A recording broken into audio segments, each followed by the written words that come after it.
Hello everyone, welcome to my new video. आज चाहिँ म उत्तरवाहिनी मन्दिरमा आएको छु। यो चाहिँ गोकर्णेश्वर नगरपालिकामा पर्दछ। हजुरहरूलाई चाहिँ मुड फ्रेस बनाउनु मन छ भने चाहिँ यहाँ आउन सक्नुहुन्छ है। एकदमै रमणीय वातावरण छ, एकदमै शान्त, एकदम सुन्दर वातावरण छ। यो चाहिँ कान्ति भैरवको मन्दिर हो। साथै वरिपरि चाहिँ गणेश, शिवजी, भैरव र देवी देवताहरूको ससाना मन्दिरहरू रहेको छ।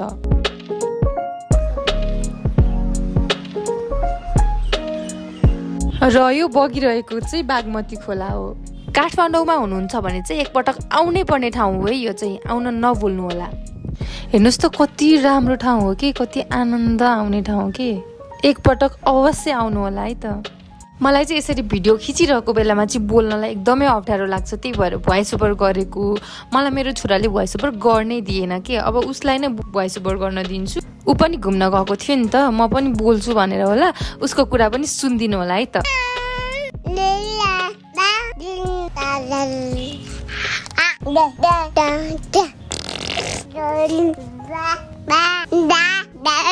सुन्नुभयो त मेरो छोराको कुरा? बुझ्नु भयो कि भएन?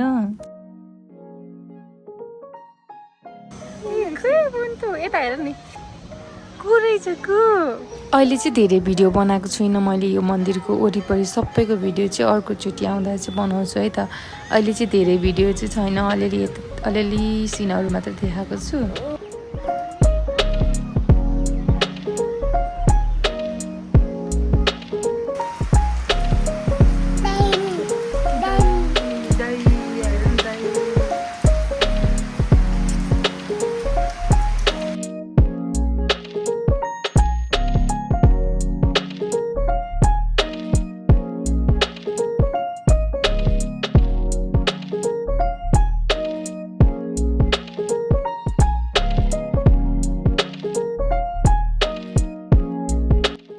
भिडियो अन्तिमसम्म हेरिदिनु भएकोमा धेरै धेरै धन्यवाद।